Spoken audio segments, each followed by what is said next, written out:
What's up everybody? Bienvenue à tous. Bon début de week-end à tous, littéralement. Josh ici et encore une fois, bienvenue dans cette nouvelle session de Millennials Fortunes. Aujourd'hui, vendredi, le 7 avril, nous allons littéralement faire une récapitulation de la semaine, voir bien sûr quels sont ces trades qui ont bougé.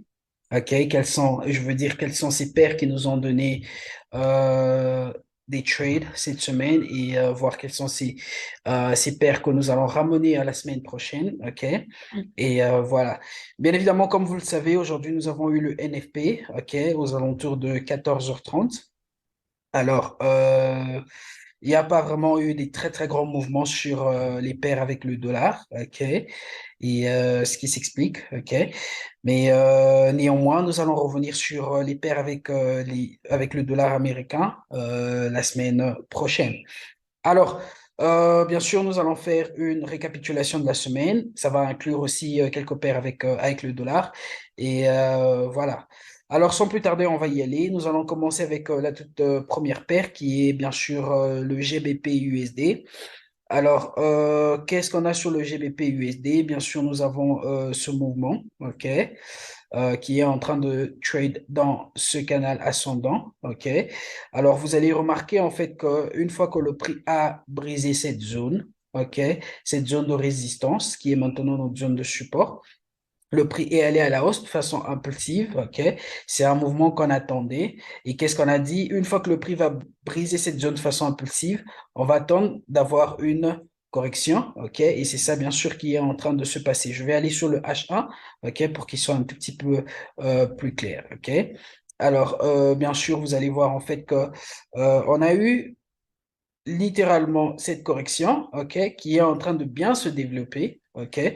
Donc probablement, on va voir comment cette correction va se développer aux alentours de lundi, ok. Il se peut que le prix fasse ceci, ok, pour enfin revenir retester encore une fois la même zone et puis repartir à la hausse, ok.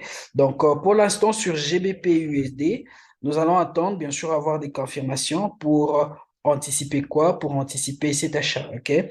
Nous sommes en train d'avoir une bonne correction qui est en train de se développer là, ok? Il se peut que le prix reparte là, nous donne un nouveau lot et puis repartir, bien sûr, à la hausse, at least jusque sur cette zone, ok? Donc, voilà avec GBP USD.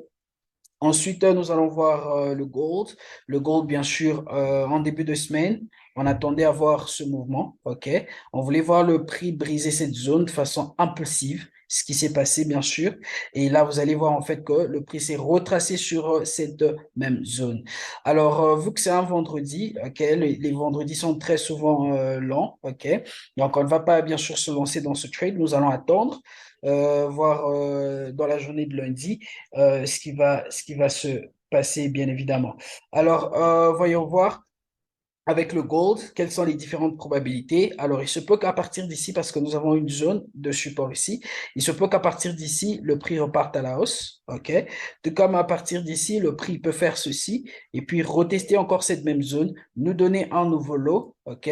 Pour bien sûr nous donner cette correction, et ensuite repartir à la hausse, OK? C'est une probabilité, OK? C'est une probabilité. Et donc, sur le gold, OK, nous voulons voir bien sûr le prix pousser un tout petit peu haut, OK. Donc, voilà un peu avec le gold ce que nous voulons voir. Voyons voir comment le prix va réagir sur ces zones, sur cette zone, OK, cette zone de support. Et voilà. Donc voilà avec le gold littéralement. Aude GPY qui est notre prochaine paire. Alors qu'est-ce qui se passe dans le Aude GPY? OK. Alors voilà, on a eu ce mouvement. OK. Alors vous allez remarquer une chose, nous sommes dans un canal descendant. OK. On a eu ce mouvement, on a eu bien sûr cette correction qui est là. Et ensuite, bien sûr, le prix est reparti à la baisse. Nous avons cette autre correction qui s'est développée là, OK, et le prix est reparti à la baisse. Alors, vous allez remarquer une chose, OK, c'est que le prix, OK, une fois qu'il a fini ce mouvement baissier, impulsif baissier, OK, il est revenu retester nos zones faibles, ok, qui coïncide bien sûr avec cette zone de résistance. Et qu'est-ce que le prix a fait? Le prix est reparti vers le bas. Ok, là, je suis sur mon daily. Quand je transitionne sur le H4, ok, bien sûr, si vous nous suivez, ça fait un bon bout de temps, vous auriez pris votre trade quelque part là, ou bien sûr, quelque part là, ça vous aurait donné ce profit. Ok, donc ça vous aurait donné littéralement ce profit. Ok, alors où le prix est, ok, il y a différentes probabilités. OK? Alors, il se peut que le prix fasse ceci, il se peut que le prix continue avec ce mouvement baissier. OK? Comment il va continuer? C'est bien sûr en nous donnant une correction là. OK? Ça va nous indiquer la continuation de ce mouvement baissier. Tout comme le prix il peut faire ceci. OK? Je vais aller sur le daily pour que ce soit un peu plus clair. Tout comme le prix peut faire ceci. OK? À partir d'ici, il peut encore une fois repartir à la hausse, n'est-ce pas?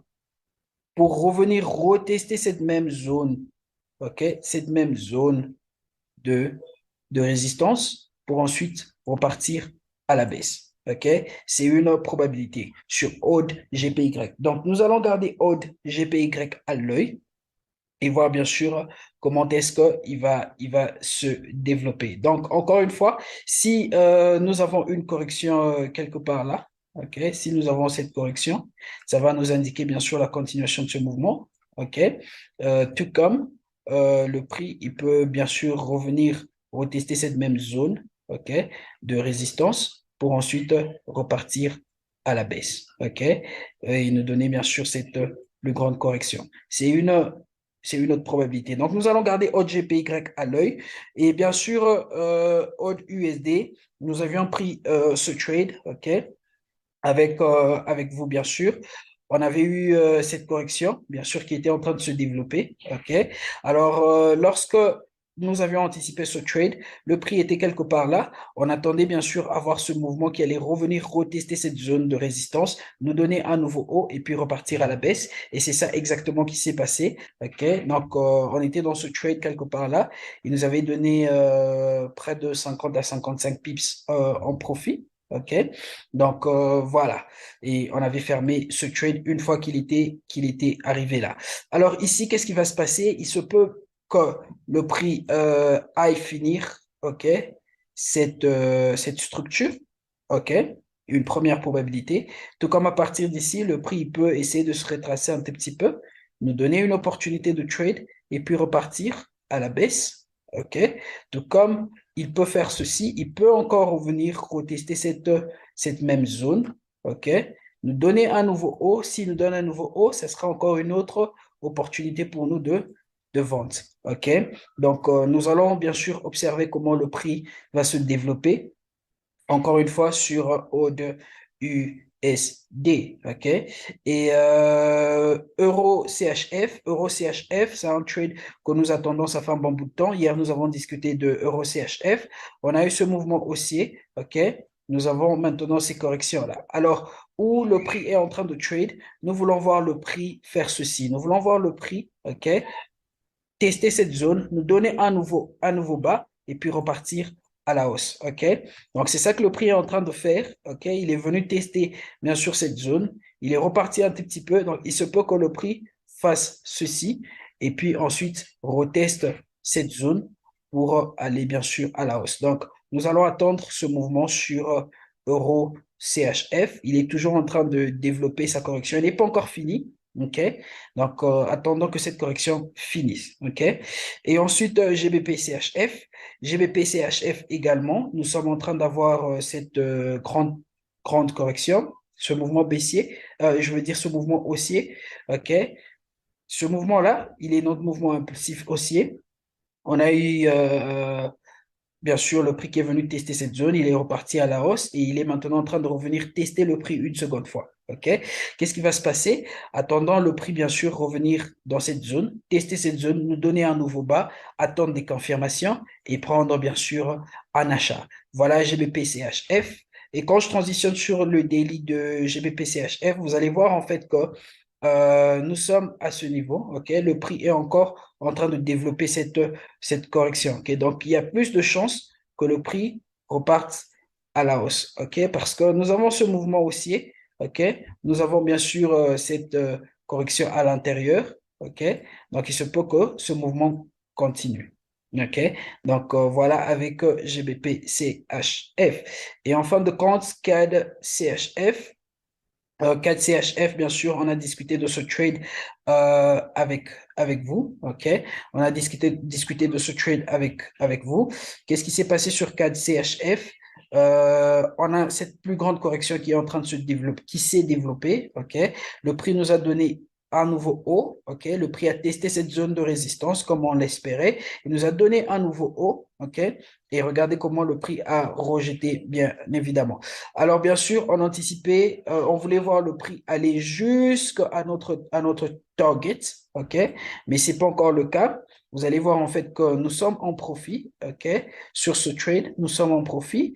Et bien sûr, le stop loss, il est déjà dépassé. C'est devenu un trade, une position sans risque. Donc, il se peut qu'à partir d'ici, que le prix continue vers le bas. Tout comme il se peut, OK, que le prix se retrace un tout petit peu, OK, et puis qu'il reparte à la baisse, une seconde probabilité, tout comme il peut faire quoi? Il peut encore repartir à la hausse, tester cette même zone, OK, tester cette zone, voilà. Il peut repartir à la hausse, tester cette zone, nous donner un nouveau haut et ensuite repartir à la baisse. C'est une probabilité, OK, compte tenu de ce fort mouvement que nous avons eu bien avant, OK.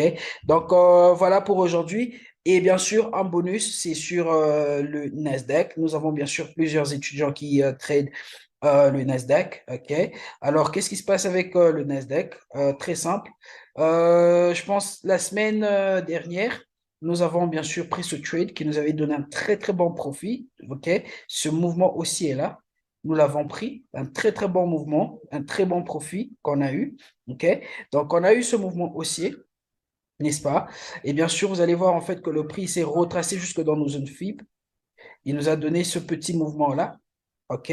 Alors, qu'est-ce qui va se passer? Nous voulons bien sûr attendre à voir une correction là. Vous allez voir en fait que le prix est probablement en train de développer une correction. Il se peut que nous ayons cet autre mouvement qui va revenir dans ces zones FIB pour bien sûr nous donner une correction complète et ensuite repartir. Alors, si le prix nous redonne, OK, cette autre vague dans nos zones FIB, ça sera une très bonne opportunité pour nous d'achat. OK?